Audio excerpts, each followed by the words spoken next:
today we're making edible unicorn cookie dough.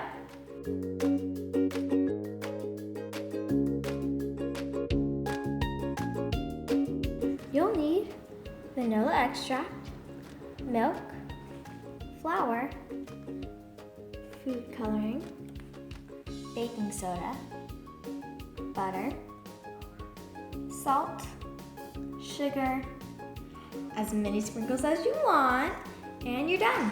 First, you're gonna put half a cup of flour in your bowl and go to microwave for 30 seconds intervals till 160 degrees.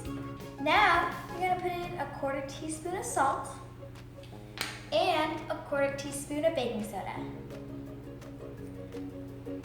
Once you put those in, you're gonna whisk it up.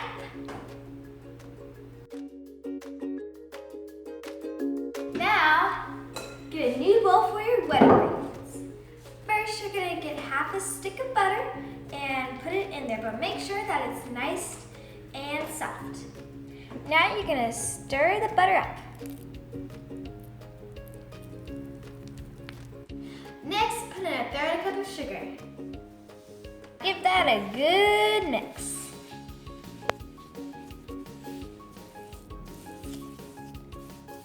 Now, put in half a teaspoon of vanilla extract.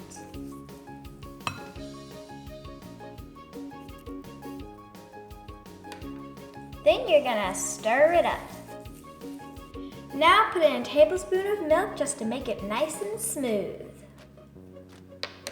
Now you're gonna stir it up, little darling, stir it up.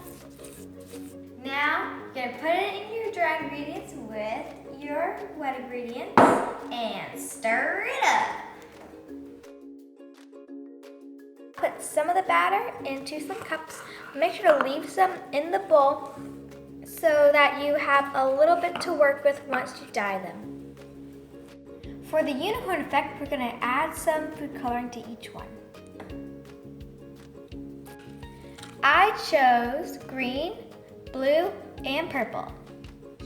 Once it's all mixed up, add it to your bowl with the non-colored cookie dough. Now you can add some of your favorite sprinkles. Colors! Give it a mix, but not too much or else the colors will mix together. Doesn't it look beautiful and so unicorn? Now enjoy your edible unicorn cookie dough.